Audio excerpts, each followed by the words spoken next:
The lighting is quite funny. You basically can't see. That's not too bad.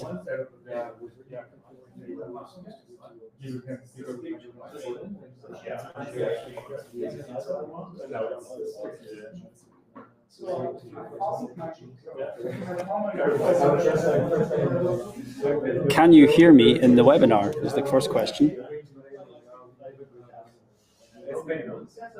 That's a yes from Hendrik. Okay. We'll start in about a minute.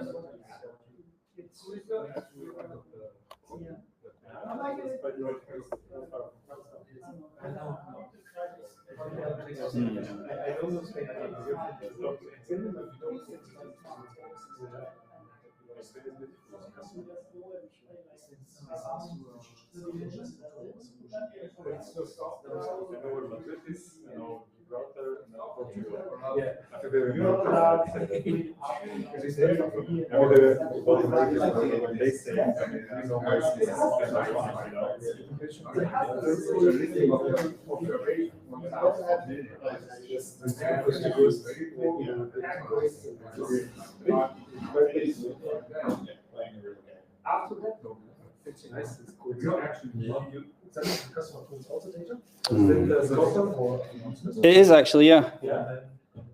So that is not. Did we fuck up your thing with when we said? Sorry. Did we fuck up your setup? A little bit. Let me just. Let's go in this, yeah, and you can mirror built-in. Yeah. Boom. That's enough. It should work. Yes. Okay. So what I need to do then is basically.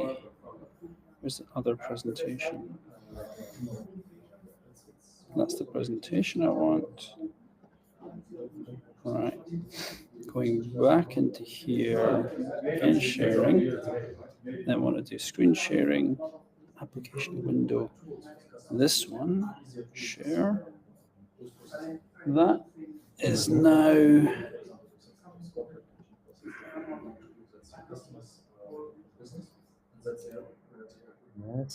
Right. The question is what you can see in the webinar. Okay. Right. We can start. Hello, everyone. Welcome to the first unstructured meetup. Yep, this is the first time we've done this. My name's Stephen Rannick. I'm one of the founders of the company Tilo. That's your kind of hosts today. I think for a lot of us, this is the first in-person event anyone's been to for a couple of years. So interesting to see how many people turn up for these things. We've got a bunch of people online as well watching, and then a handful of us here. We've got drinks if you want them, and we've got 3 great speakers. So the idea behind this speaker series is that it is data science based, but really more something that's accessible to non-data scientists. So as the name says, we're data science meets business, and we're hoping to do this monthly, and we'll try and do it always here in Beta House and online. Before we jump into the talks, I'll just briefly tell you what Tilo is and what we do. So we are an entity resolution company. We provide entity resolution software. What is entity resolution? Broadly speaking, it's the deduplication and matching of similar non-identical data. What does that mean? It means data like this. So data about individuals might be in your database multiple times. You might have it in multiple different databases. The problem is that this sort of data is, as the name suggests, similar but non-identical. Joe may be Joseph, Mittenwalder Straße may be spelled different ways. The date of birth may be wrong. And in many databases, that would appear as 2 different people. Data also changes. An individual may move from address A to address B. What do you do with that sort of data? And the problem is that regular databases are not really built to be able to handle this very well. They're too slow to ingest the data. They're not very good at deduplicating the data. It's difficult to link the relationships between all the data. Costs are high, and it's also difficult to make these databases work well from a data privacy point of view because you've got data across lots of different places. We came from a credit bureau where we had to deal with this problem on a daily basis, and we built Tilo Res, our software package, our entity resolution software, to deal with this problem. That's enough about us. Oh, no, it's not enough about us. That's an example of the data. Data should be complete. You should be able to get the full data picture. The data should be linked together without losing any data. So this is kind of a very, very simple example of the sort of data where data is deduplicated, so you're not searching excess data unnecessarily, but data that is related to each other, where we know it's related, is connected together.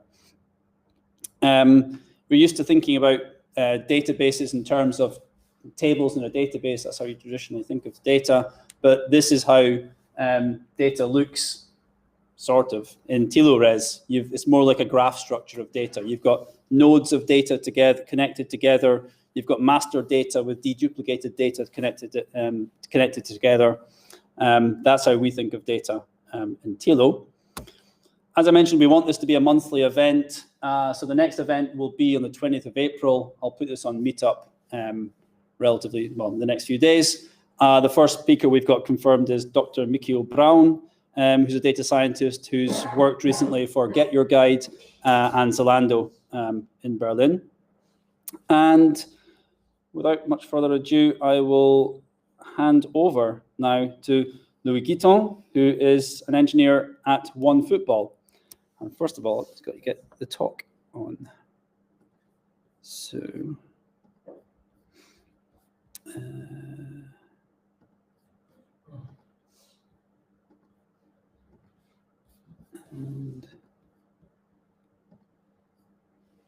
right. Thanks, Steven. Pleasure.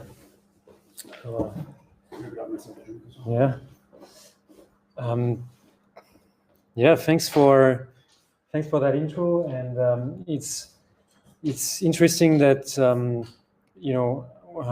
what Tilo is doing, because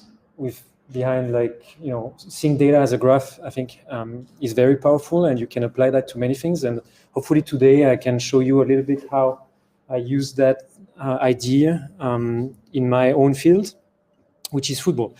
So who am I? I'm Louis. This is my website. I'm working for a company called OneFootball here in Berlin. I'm wearing two hats. I'm the principal machine learning engineer there, and what I'm going to talk about today falls in that sort of work. And I'm also the tech lead for an NFT project more recently, and there I'm building essentially like a full stack blockchain team and building web apps. So it's something quite different away from data, and it has I transitioned like a few months ago. And but yeah, today is going to be about natural language processing and the work that I was doing in that space. And on my blog, I blog about like code data. I haven't blogged in a while, but yeah, if you're curious, you can check it out. So the agenda for today is first a little intro to OneFootball. I will keep it only to the relevant parts for the rest of the talk, and also when data science meets business, right? Because that's the kind of the goal of this series, and you will see. I will try to explain to give a concrete example of data science applied to football and news, and I will show lastly like how basically the NLP solution I built, which is using graphs. So it's quite relevant to this crowd, I guess. And so yeah, like I think that data science is quite broad, but like I see it as really machine learning product, basically, or machine learning solutions. So in this example, I will show you like how I developed and deployed a machine learning solution to a business problem, and this is this is what I think is the most exciting about this field, basically. So there's a bunch of references. So I can circulate the slides later if you want, but they're all in there. And so let's start with the introduction to OneFootball. So OneFootball is a company from Berlin. It's been around for 14 years, so it's not so much a startup anymore. We're like a bit more than 300 people now, but it's a digital company from Berlin that is a football platform. So we we have, we serve 15 million MAUs on both the website and mobile app, native apps. And we have football news, football scores for games, live streaming of games. So a little bit similar to DAZN, another Berlin company. It's mobile first and 24/7. It's not just tech, and that's kind of relevant to the rest of this talk, because not only we have this technical platform where we have an app about football, but we also have a newsroom of football journalists that offer some of the football news, and they interact with the text data. They write some of that, and they also have to kind of review some of the incoming football news that we get in our news stream in the platform.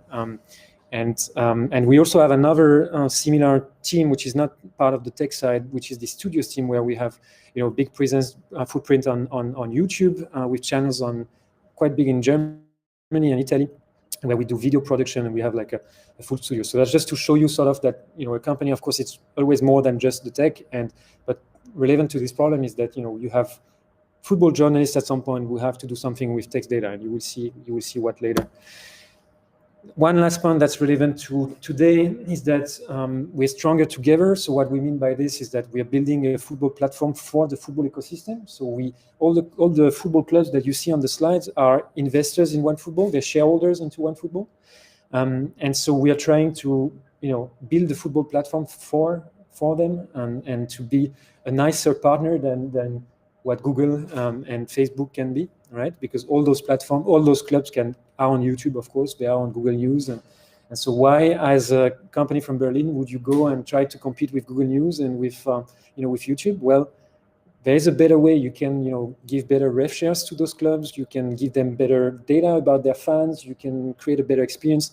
So that's sort of the idea. And one example, which is relevant to what I'm going to talk later, is that on our platform, on our news stream, we get news from these partners, not only the clubs actually, but what you're seeing on the right side is an official news from Manchester City, which was streamed from their basically WordPress website, right, or their own system into our platform, and it comes native in the app, and it goes through a few services, including one of mine, which I will present. So that's it for OneFootball. So now let's talk about when data science meets business, or tries to, at least, I guess. So I will start with a comparative case study between OneFootball and New York Times. So you might not all know OneFootball, but probably you all know New York Times. And I had the privilege to meet Chris Wiggins, who is the head of data science at New York Times. I had the privilege to meet him at NLP 2020. It's a conference in NLP, but the good thing with COVID is that a lot of those conferences were happening online, and so you get privileged to meet these kind of people without having to fly in and whatever. And he has some really interesting talks on YouTube about how he thinks about data science and how he structured data science at New York Times. I really encourage you to check this one out.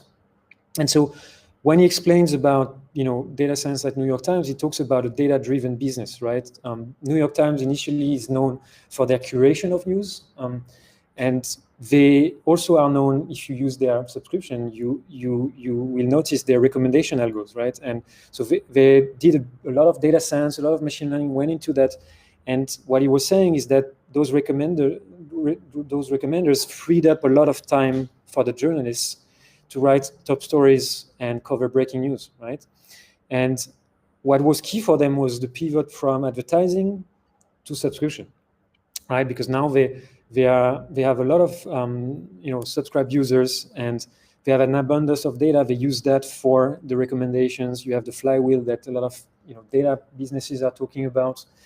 And interestingly, when it comes to tagging articles, they do everything by hand, right? They have a team of ontologists that are called librarians, and they are sort of the caution of New York Times. They've been there forever. This ontology has evolved, and these people tag every single piece. And why? Because if you look on the right, NYT has 250 pieces per day, right? In one language, in English.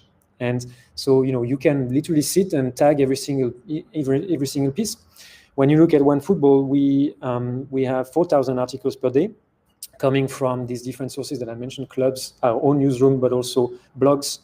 And we are not in one language, we are in 8+ languages, right? So French, German, Portuguese, Brazilian Portuguese, Italian, etc., etc. So, and instead of having just one source, we have 500 of those, right? And instead of being able to do 100% of manual tagging, you are left with being able to do less than 10% manual tagging, right? Or and we are shooting between 5 and 8% manual tagging, right? Because you have this stream of news, and if someone from the newsroom had to sit down and tag every single article, it will eat up their day, right? Because every time you refresh, you have two or three new articles. So that's an interesting difference. When you come back to New York Times, they have machine learning models across the board. They do topic modeling. They do something called Reader Scope. I included a reference there. So they use topic modeling to sell B2B things, because based on what you read, they can sort of get a really clear picture of the user profile. They do churn prediction. They do a recommender system with reinforcement learning, things like that. They use natural language processing for text CAD and text classification and semi-supervised topic models, part of their recommender system. But like I was saying before, when I asked him, do you do any of this automated tagging? And he was like, oh, no, why are you doing that? You should, try to spend your time more wisely, right? So before going into why we're doing some NLP at OneFootball, I wanted to give you a glimpse into this NLP Industry Survey to kind of catch up everyone about the basics of NLP. This was done by Ben Lorica and my friend Paco Nathan, and it's really, every year it comes out, and it's the industry standard about NLP. The one for this year came out in September, so it's quite fresh still. So let's first dive into what are the big NLP use cases. The winners, the big winners for everyone, the ones that are mature right now, are document classification and name entity recognition. So we're doing something along those lines, actually. The underdog is something called entity linking and knowledge graphs, and this is also part of what I'm using. And the two that are really on the rise are question answering and natural language generation. In there, you're using some of the bigger language models that came out. You might have heard of GPT-3 and things like that. So with models like that, you can generate text of a much better quality than it used to be, and then you can start, molding that into use cases like question answering, because you can now answer free text answers to questions from users and things like that. In terms of NLP solutions, when the respondents of that survey say that what matters is always accuracy and scalability. So you want things that are easy to plug and play, but they need to be accurate enough, right? And a lot of the times, some of the off-the-shelf models need further tuning and things like this. What's really interesting is to see that 83% of the respondents have used NLP cloud services. So NLP is not something that you need to build from scratch. In your garage. Now you can use AWS, Google, and they have very strong NLP capabilities. You will have two issues though, and those issues will be tuning for your use case, because those are pre-trained models, and also costs, right? Because then they charge you per prediction, and so if you have a stream of 4,000 articles per day, then it becomes really not so cost efficient. So then what is left in terms of NLP solutions? Well, you build your own using open source building blocks, and there you have great stuff like Hugging Face and Spacey. Spacey, is from this company called Explosion AI, which is out of Berlin, which is really cool library, and those two libraries form the bedrock of open source solutions for NLP now. And so when you're looking at data, how do you get your data set for NLP? That survey also does a great job of showing the differences between mature teams and not so mature teams. So here I try to render that into this radar graph, but I've also tweeted that graph, so if you want it in a bigger thing. But basically what's really interesting is that you will see that exploring teams in red go for pre-trained models, right? You download GPT-3 or you download a smaller model and you apply it to your thing, and then maybe it gives you Pareto kind of accuracy. It gives you 80-20, you're kind of happy. They also use a lot of open source data sets, right? You go on Kaggle, you go on Google data sets, you use like, papers, and you use that for your own model. But then as the team matures, so if it goes towards orange and green, you will see that actually the most mature teams, they internalize labeling of data, because then you realize that using a labeling tool is core to your NLP solution, and you start generating your own data set by labeling your, by first of all, designing your task, labeling your own data, and controlling everything from A to Z there. Also, the other interesting point about mature teams is that you try to bake like feedback loops into your product so that it generates automatically your data. And so, you will see how I try to abuse a little bit these two tricks in my solution. So that's sort of, a bird's eye view of NLP in 2021, 2022. And so this I will skip. So what's our use case at OneFootball? So as I mentioned, we have this stream of 4,000 articles. And what you see on the left here is 3 years of weekly count of articles from this stream. And you've seen that this stream has been growing, right, in all the languages. And it's not quite exponential growth, right? But it's a pretty big growth, right? It's those articles keep on coming, right? And there are more and more every day. We are launching new languages from time to time. So we launched Dutch and Indonesian recently, so there are more and more sources, more and more languages. It's more and more articles. So how do you do to keep up with, with that? And more importantly, text data is unstructured data. So how do you turn that into structured data that you can use in your user experience? How can you use that in your product?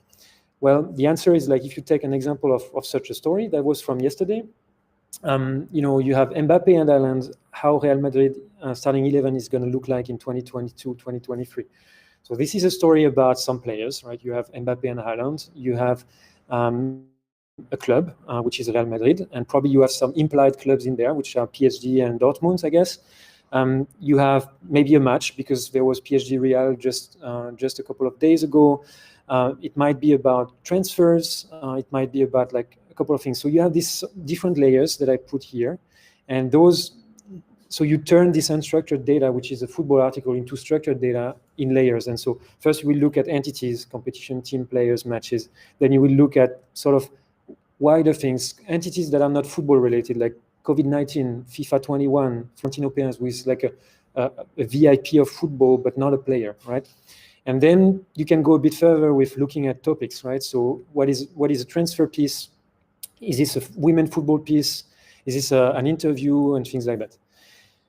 So that's our use case, and we're trying to make sense of that unstructured data, basically, just like that. So then comes the question, should we buy this or should we build it, right? And if you look at the market, the best alternative is a company called Primary AI out of the US. It's a very interesting startup that came out of the DoD of the US, and they've been doing really cool NLP stuff for the DoD, for defense. And basically what you get is you get a stream of news, like they hook up LexisNexis into their platform. So they have a big stream of generic news, not football specific. And then you can search for anything in their search bar.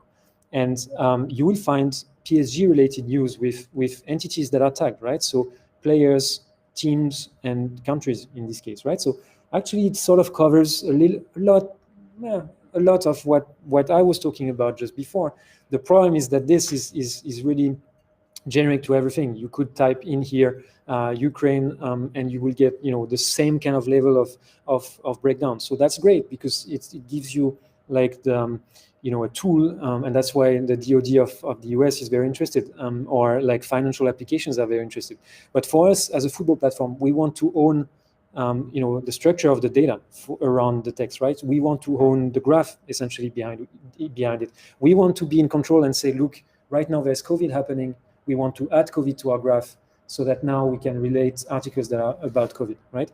So in the end, I decided, okay, we don't go with them, and we built, right? So now we are in our last part. I'm going to show you a little, like really quickly, how I built this NLP solution, and no graphs were harmed in the making of this model, I can assure you.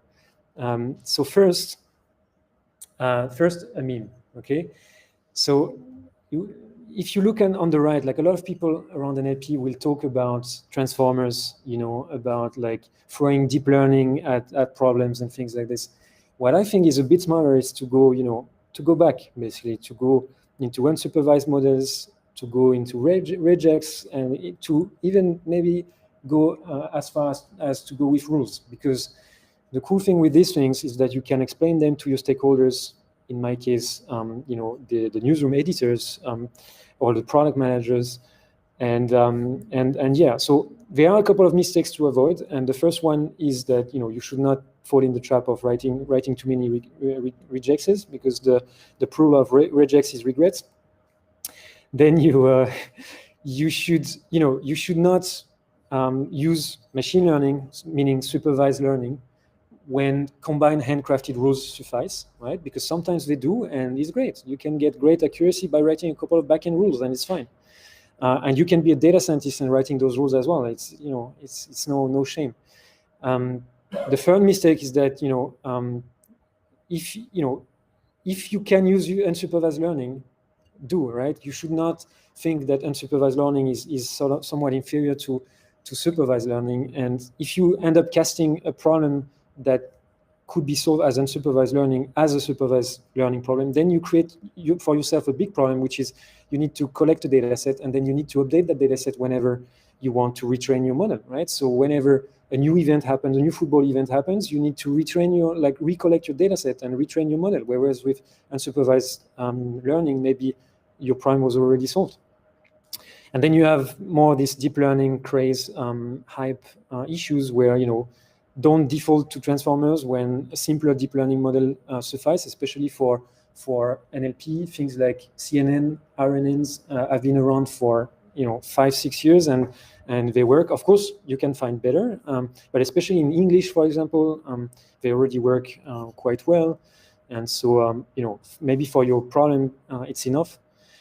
And yeah, of course, defaulting to transformers and then realizing at the last minute that actually if you spin that up on your cloud, it's gonna eat up all your credit in 2 hours, right?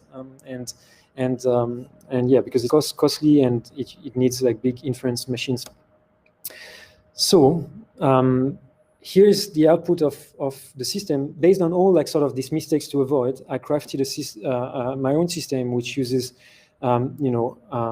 combinations of unsupervised learning, knowledge graphs, semi-supervised learning with like input from your subject matter experts, in my case being newsroom editors. And here you see a QA UI that I built on top of the model with the article that I showed before, Mbappe versus Haaland. You see the final tags, which are Haaland and his club, Mbappe and his club, and Real Madrid, which is the club that we are talking about. You see that it's the model has inferred a graph which connects all those entities, and I will walk you through them because those are OneFootball IDs. But basically, you have Haaland as a player, who is this player with ID 18 something. He plays for Dortmund, which is this team. This Dortmund team plays in competition 5, which is Champions League, which is also the competition in which Real Madrid plays, and it's also a competition in which PSG plays and Kylian Mbappe plays in PSG. So this is what the model has understood from this article, and it gives you this ranked list of entities and based on importance and things like this.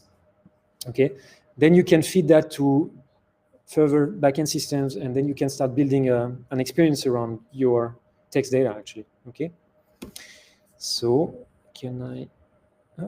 Did I break it? Nice.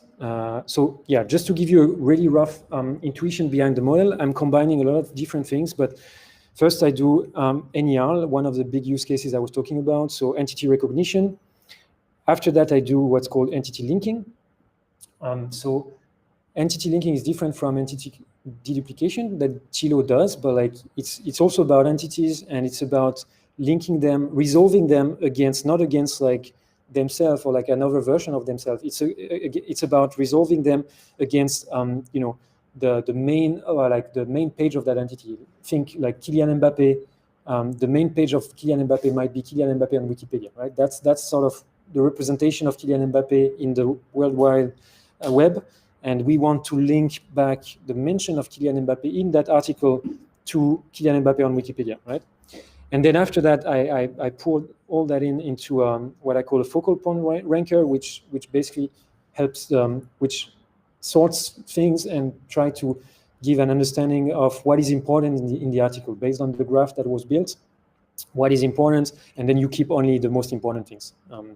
So, for example, what you don't see in this example is that probably a lot of the other players that were mentioned in the article are also tagged, but you don't want them in the final tags, right? So you need to somehow prune things, and you do that by understanding what is the focal point of the article.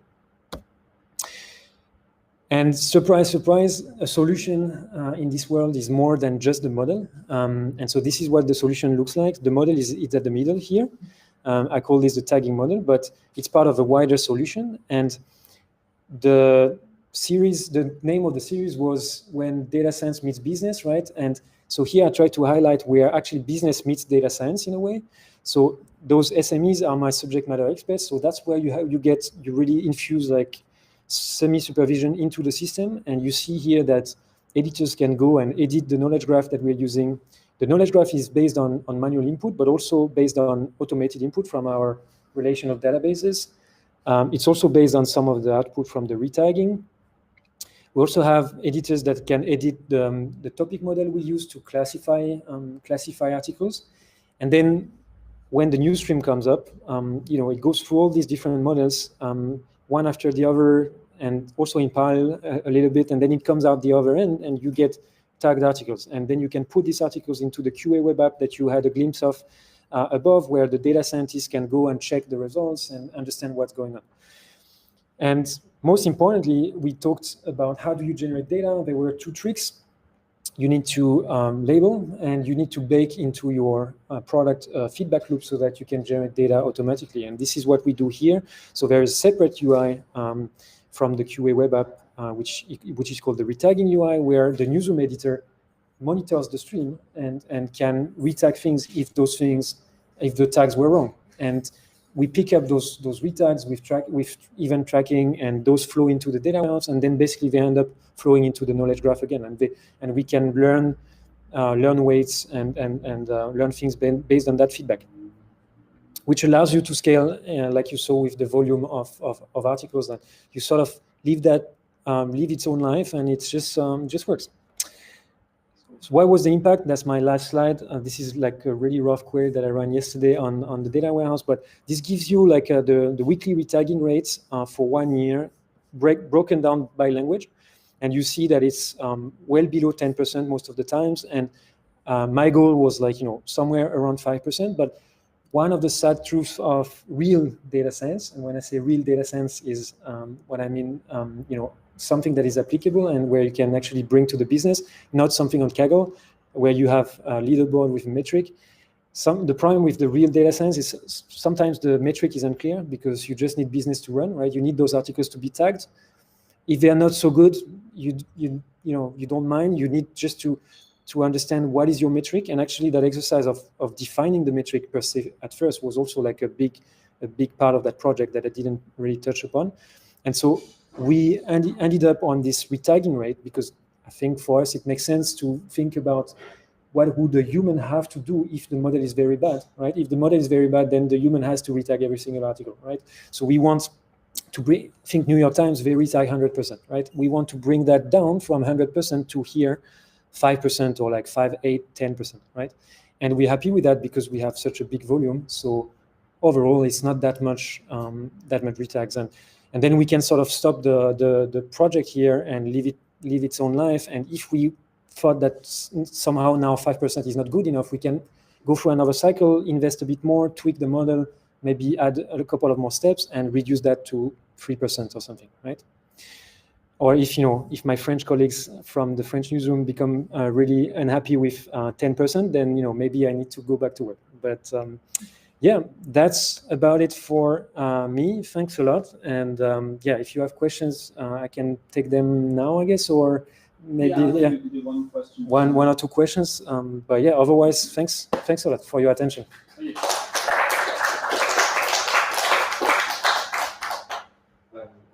Yeah. So the final value of the categories that you assign is that me as a consumer of the football news I read the article, I see all the categories, and you click on them, and then it gives you related articles. Yes, so that would be one path. But the most important thing that I didn't mention, I guess, is that you as a football fan, you would first select which entities you want to follow. Mm-hmm. If you're a fan of Neymar and PSG, you follow Neymar and PSG, and based on that, we build your feed basically.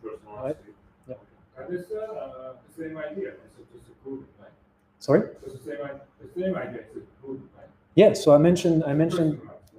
Yeah, so I mentioned that Google is of course like doing a lot of that. Google is doing football scores. Google is doing news, of course, with also understanding entities somewhat. You have this, when you do entity, like it's called entity-oriented search. So when you look for Kylian Mbappe, you will see like the Wikipedia page pop up on the right side. So Google has somewhat a deep understanding of what's going on, but Google is not tailored to football, right? So then you don't have some of those deeper integrations that are in Google. They might come at some point. Oh, yeah, we'll focus on your specific domain. Exactly. Yeah. Right? Yes. Yeah. So what about the idea about commercialization? Well, The scaling up, right? Yeah. So I mean, you might answer your own question if you think about the deeper integration on the football domain. What is available when you're doing pure football that is not available when you're Google?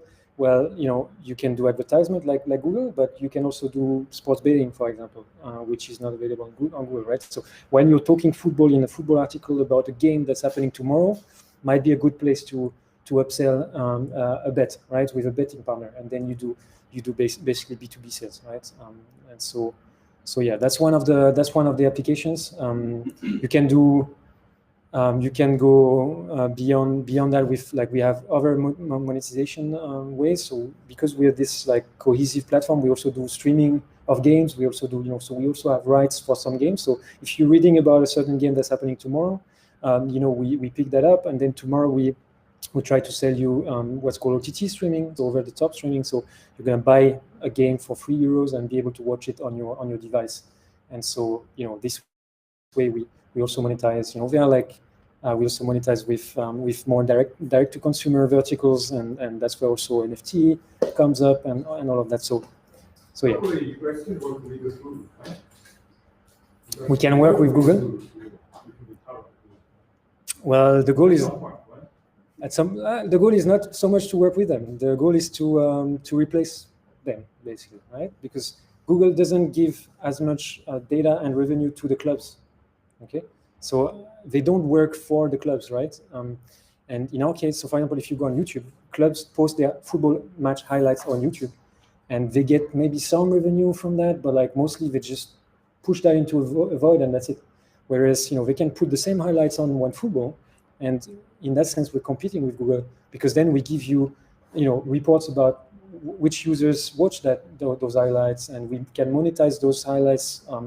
Better give the rev share to the clubs and stuff like that, right? So yeah, the idea is not to work with Google so much, even though they're doing really cool stuff. But Thanks, Louis. All right, thank you again. Now it gives me pleasure to welcome Owen Angelov, who works for VAM, if I'm saying it correctly, and Owen is also a O'Reilly author. Fancy. Okay. All right, I'm sorry for being annoying with taking the pictures, but I promise these guys getting better profile pictures. Yes. So this is going to be a very business presentation, very much business presentation. So it's not going to be technical at all, and probably it's going to be the most depressing presentation I ever did in my life.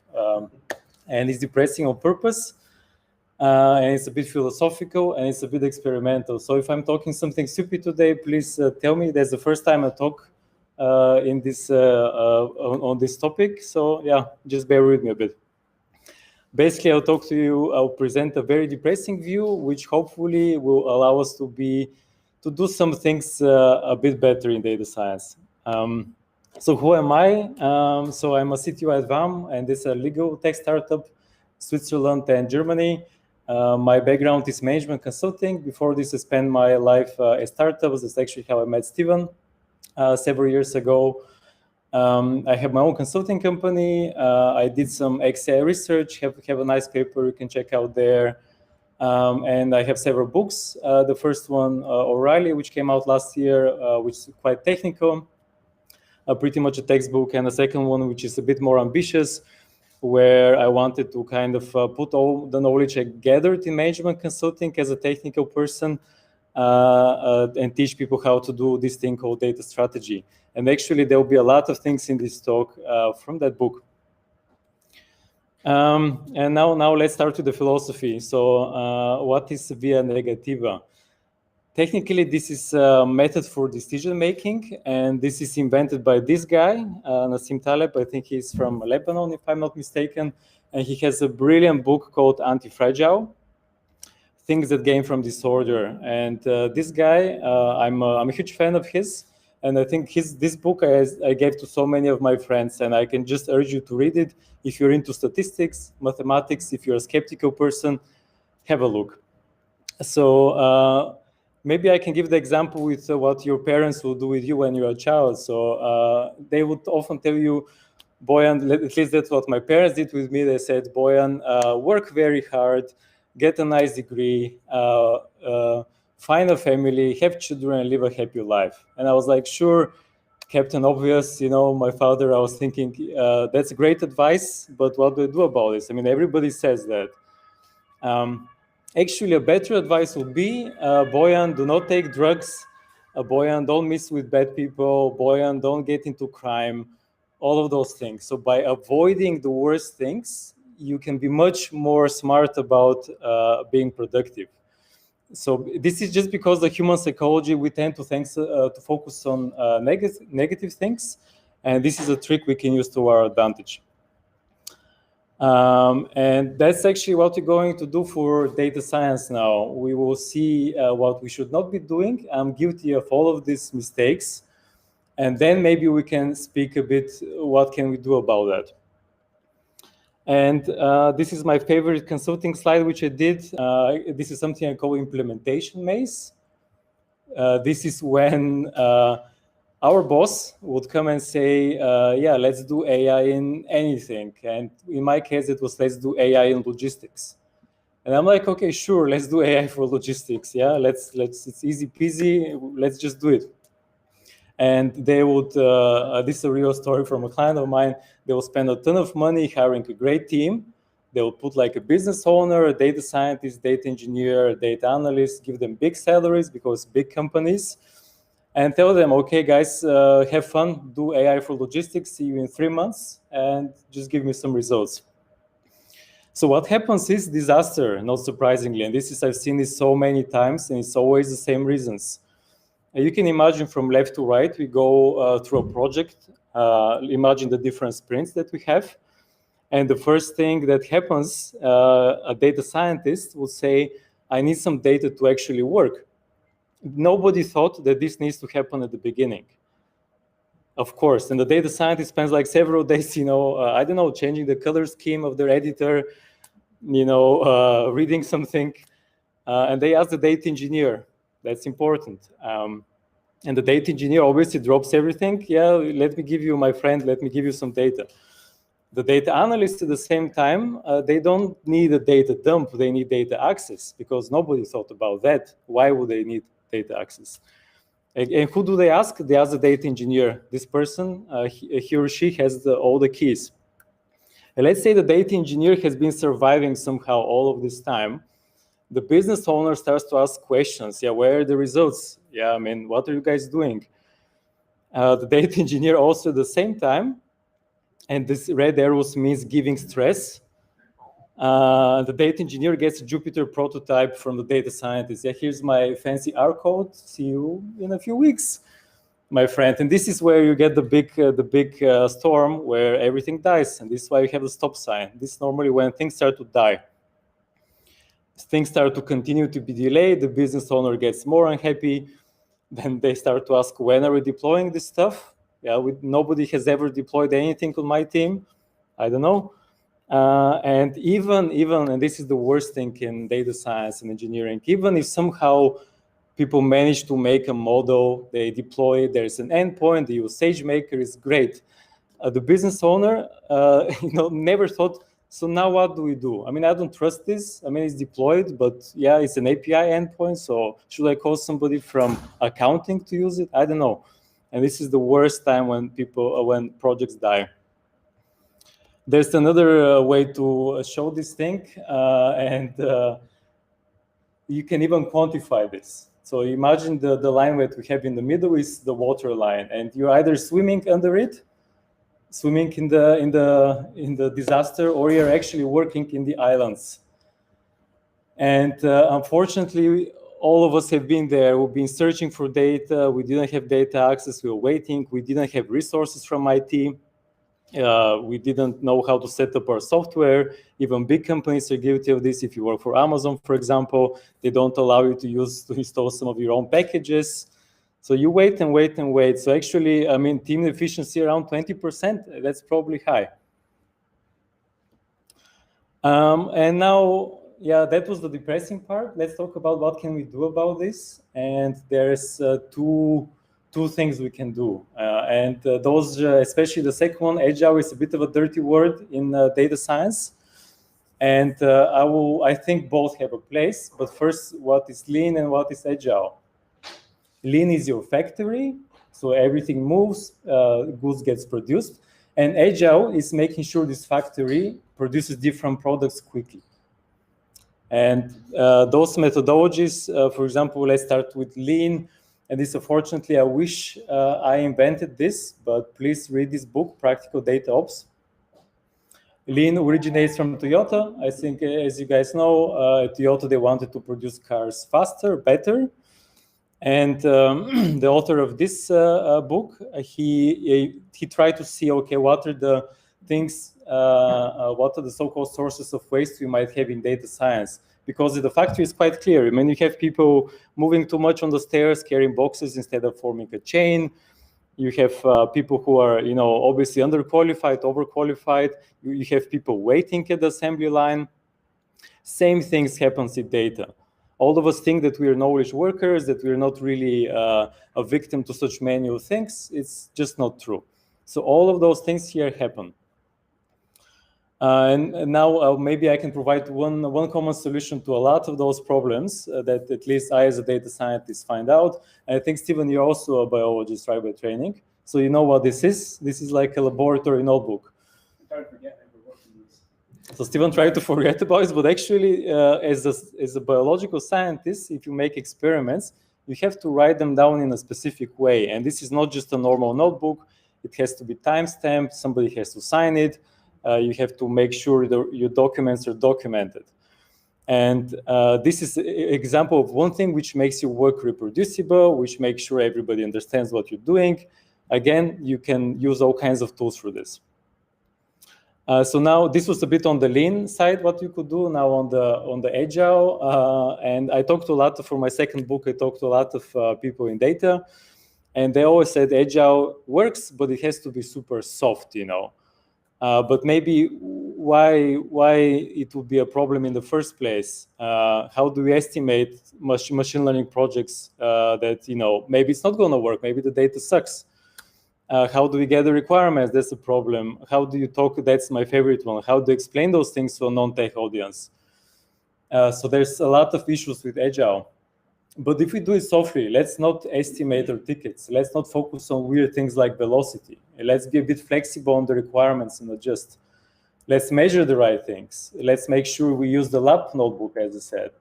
And this is very important here. Sometimes we'll be researching, sometimes we'll be building. And when you're building, sure, do the technical way, the old school way. But when you're researching, you just can't do that. And now, maybe before my closing thoughts, I'm just going to give you just one final idea which I had, and this is quite experimental, I would say. I call this the closing the loop idea. So when you have a data science project, you can do a lot of things. And normally those map to a customer journey, start, middle, and end. And you can build like a cathedral, you can imagine, the perfect data science product. And you start at the beginning. You start to build your data ingestion work, you start to build all things perfectly. And then you realize if you do it this way, things take a long time, you're building the wrong things, and things break. So this is something which I learned from practice. Build the minimal things which go through the whole stack first to make sure that you build the basic pipeline, make sure that it's measured at the end, your team is happy because they actually did something, and then you can iterate after that. So that's one thing you can do. And the second thing, maybe quickly, which I call shotgun MVP. Sometimes in data science, you don't know which things you should do. So do several of them at the same time. Very quickly, you know if you're wrong. With machine learning, immediately you know the data sucks, right?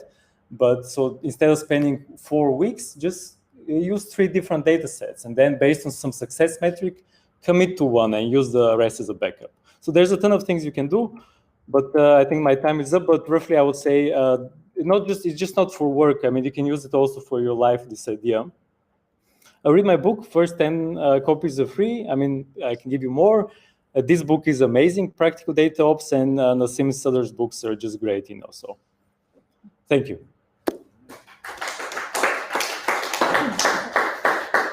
May I ask one question? I don't know if somebody has a burning one or. Okay, we can do it with a beer after that. Yeah. Cool. So.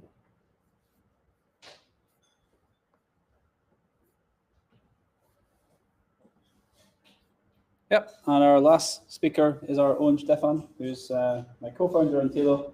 He's going to be talking about, That's wonderful. yeah, so not to. Yeah, thanks. Exactly, as Stephen just said, I'm going to talk about how to tile the world, nothing less. But let's start with that question. Who of you is a gamer? So who plays regular games? Okay, see quite a couple of hands up there. Maybe a question to the room. What kind of games do you like? RPGs, The Witcher, Skyrim. All right, cool. So let's not go into that discussion right now. My top games are these. So I like to play mostly indie games. The first one is Stationeers, and I like this probably because I'm a nerd. And I always see the nerd factor of this. So for Stationeers, for example, I learned how to do assembler code. Great resource for this. For City Skylines, it's a great building game. I learned how to do proper planning ahead. And for Factorio, also a must play from my point of view, I learned how to do proper modularization. Anybody knows any of these games there? Okay, yeah, cool. Still a couple of hands here. So much for the moment about games. We'll getting back to that topic later. So Stephen explained already a little bit about what we do at Tilo, and I'm talking about one specific part of this, which is the Geo Matching. And when you, for example, want to do some kind of entity linking, let's say you want to do entity resolution, sorry. You want to, for example, match people with each other, or data of people, and find out what kind of data belongs to the same person. You have to find out, for example, okay, is the name similar or is it even the same? And also, do you have different data points, so addresses which are relatively close to each other? The general question is, for example, in this case, do these 3 records belong to each other or not? Ideally, you have some kind of coordinates, and then you can do some kind of distance matching. So, for example, if you're taking the Alexanderplatz here from this one, it's quite simple to say, okay, please give me all. Well, it's not actually simple. That's a whole topic about it, but to make a radius around this address and try to find all the addresses which are around a 5-kilometer circle, for example. If you're using maybe traditional relational databases, a simple query like this would be sufficient. So you're just creating some kind of bounding box, and you try to find out all the records which somehow match in it. The performance depends a little bit. The more data you have there, it's getting slower. It's also a question if your database even supports something like this. Probably if you're using some kind of key value store, or you don't even have a database at hand, this will not work. So what can you do? Well, you can tile the world. So for example, you can do a very simple grid onto that world. In this case, it's a latitude and longitude grid. We are just doing some kind of take the first 3 fractions, for example, from the latitude and longitude value, and based on this, we're creating automatically a grid. And we can then, for example, tell that this tile here has a specific ID, and we can search directly in our database with that specific ID. So what's the issue with that kind of grid? Well, if you're looking closely already, you see it's not perfectly square, which is, of course, you will never get a perfect square grid on a sphere, but it's not even close to being a square. And if you're looking at other cases, so for example, we're looking at addresses around Nairobi. You see, okay, this Nairobi is close to the equator, so it is actually almost square. While if you're looking at the nice little town of Rovaniemi in northern Finland, close to the polar circle, you see, okay, this is not square at all. So why is it a problem? Well, if you're trying to find all the possible entries within this 5 kilometer radius, you do have to make a lot more requests to your database in the case of Rovaniemi than you have to do in case of Nairobi, which has an impact on the performance. Probably you don't want to have this kind of impact, because why should a request to a database be slower if you're searching further in the north while when searching close to the equator? That kind of is ridiculous, and you don't want this. If you have, for example, a database like DynamoDB and you use a pay-per-request model, it gets even worse because you're paying more for that kind of searches. So what's the idea? No, just one thing about this. The reason for this is obviously clear. The longitude lines, so the ones going from the North Pole to the South Pole, or the other way around, they're getting closer towards each other, and therefore, of course, the distance between each other gets smaller and smaller. So how does a perfect solution look like? Well, that's a so-called Goldberg polyhedron, which is basically tiling the world into hexagons and a couple of, I think it's 12 pentagons. So the nice thing about this is they are all relatively the same size. Obviously, the hexagon's not the same size as polygons, but pretty close to each other. And you can tile the world in this way. However, I personally am not a math genius. I can't do this math. There are people out there who can do this. I can't. So, for example, if I want to see, okay, please give me the ID of this one, and then give me the neighbor ID of this one, I wouldn't know how to calculate this, to be honest. Maybe you're smarter than me. Maybe you can do this. It's complex anyway. Surprisingly, there are actually libraries out there which can help you for this, which is the Uber H3 library, which does exactly this thing. They tile the world completely into this kind of grid. And yeah, you can use it if you want. For most situations, however, I think it's too complex, and also the calculation is a little bit more complex, and therefore it's a little bit slower again. Back to the gaming, there's a nice game called RimWorld, which also uses this kind of grid. You unfortunately can't see it in this kind of picture here, but if you scroll or if you zoom in further, you see, okay, the whole world is based exactly on this kind of grid. Which leads me to another great game, which is Dyson Sphere Program. And the interesting thing about this is, besides its great concept, is that they're using a very unique grid for doing the tiling part. So that's a very plain view here of one of the planets in this game. And what you can see here is are the green lines. And these green lines are basically dividing the whole sphere into 4 quadrants.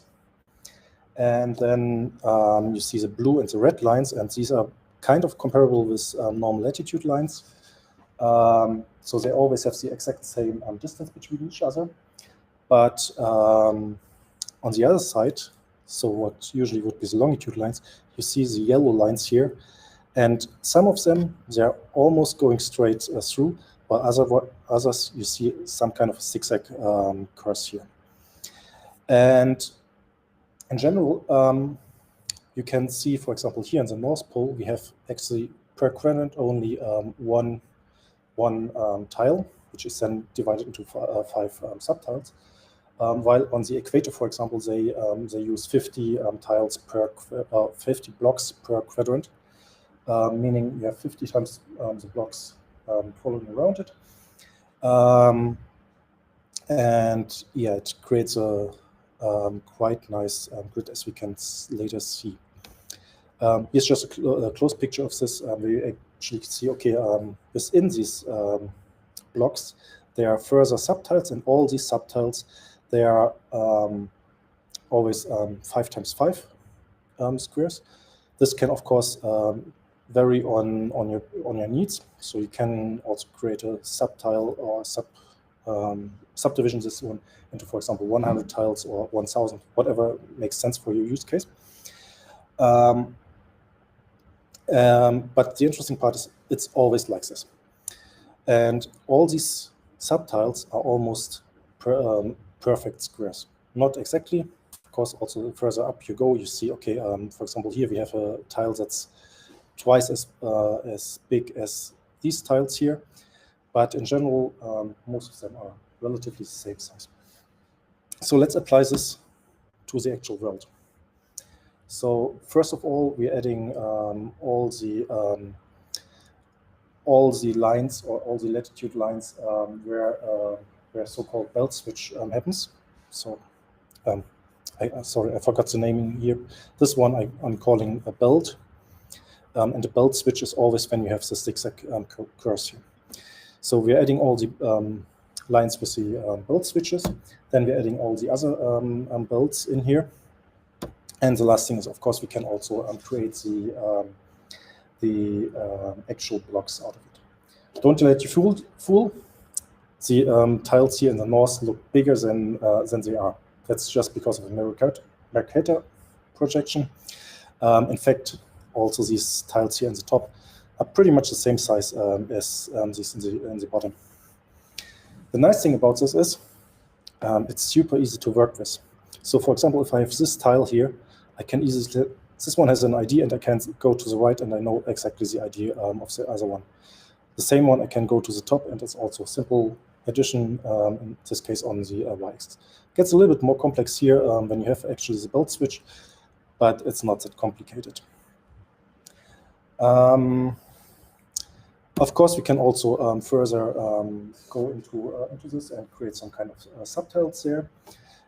This case is, or in this case, it's close to Copenhagen, and here you can see in detail how this kind of belt switch looks like. However, even here you see, okay, sometimes you have longitude lines which go completely through it. So how is the master looking for this? I'm not going to into detail, but if you're looking at it, the most complex one here is how to do a floor calculation. Everything else is just plus and addition and division.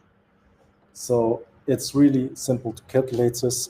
For example, we can calculate this kind of tile ID, which is below here, for the coordinates in Alexanderplatz.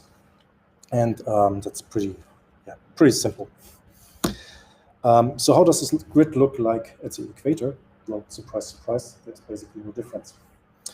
But let's look at the case in Rovaniemi. So on the left side, you see the standard lat long grid, while on the right side, you see the Dyson sphere program grid. And here's the big advantage. So in case of Rovaniemi, you would have to make all these, or all queries for these kind of tiles here, while the amount of queries you have to do in Rovaniemi is exactly the same as we saw before in Nairobi. So that's a pretty huge advantage.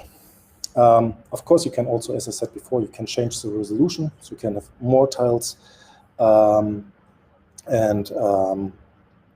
Yeah, in this case, you don't have to do so many calculations, but of course, in this case, it's more queries again you have to do to your database.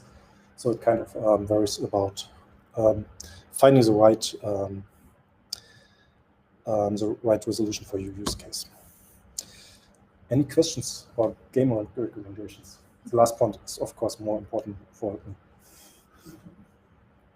me. One question. So the parameter is the resolution, but the resolution happens like the belts are fixed. Kind of you have Yes. this like amount of belts, and then it's the resolution within one block. Exactly. Okay. So it's basically this grid which is kind of fixed, and then within that grid you have a resolution which is simply taking this block and putting n tiles on it. And have you looked at like having belts that are from the bigger resolution, like more belts? Does it bring anything? Because then I guess it brings more flexibility. Because Yeah, sure. You can easily do this. This one right now follows really the exact same grid as it is done in Dyson Sphere program. But if you need more flexibility, you can easily change this. As you can see here in the master, this is basically a long list where by default there are 100 blocks in Dyson Sphere program, 100 belts, and each belt defines how many blocks are in that belt. But that's completely up to you how you can easily change this one. There was a question online as to how can the technology be used?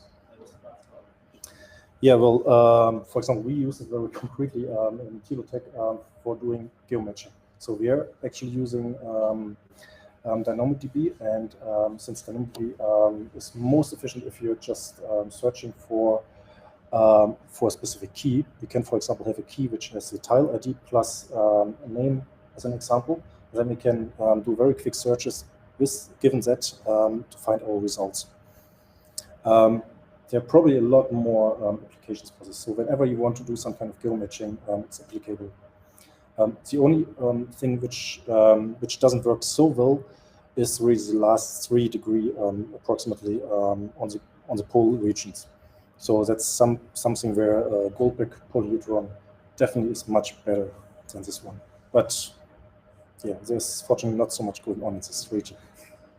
To summarize, so basically this tool using a database, a spatial database which allows for this, should make any queries to this database more efficient, right? Yes, exactly. That's a summary, right? Exactly. I mean, my question again probably similar to that one, like how does it seems like such an important thing, you know? Like, is there like some database which exists, some open source which takes account of this? Is there like, because it's a gaming company which is creating this, to start to think about it together. You know? I'm honestly not even sure how spatial databases do this. For example, I know that I forgot the name of the database. The other one, big one next to MySQL, Postgres. Thanks. Sometimes does have a geospatial support, but I unfortunately don't know how they do it. I also honestly couldn't find a proper name for this kind of a grid. So if anyone knows how it's actually called. Is it like GIS or something? I've heard that bandied around with this kind of thing. There are honestly other grids, but none seem to be exactly like this one. So I am honestly not sure if there are any kind of existing solutions for this. I know in Elasticsearch you can do Geo Matching, and in Elasticsearch, so the whole point of if you index a text document in Elasticsearch, you need to do tokenization, so you need to split the text in tokens, and I think they apply something like the same idea for Geo.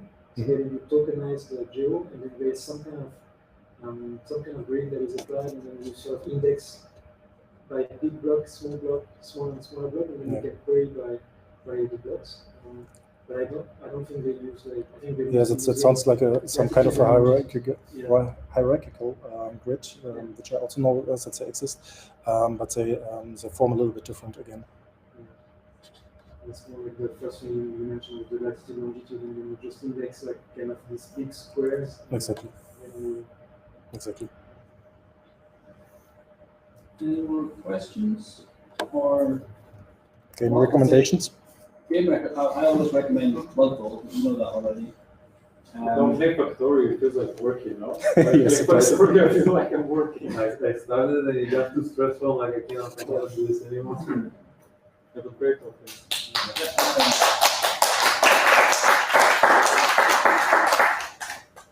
Well, that's all of our talks for tonight. We've got this room for another 50 minutes. We've still got a lot of drinks left. So feel free to... Like 15 or 50? 50. Oh, We've got it until now. to finish it up. Yeah, probably. So yeah, feel free to stick around and have a chat with each other. And I hope to see some faces at the next one in a month's time. Do you need any more speakers? We do need more speakers, yes. Perfect. I'm working for an AI startup doing unstructured data. Then let's talk about it. All right, thanks very much.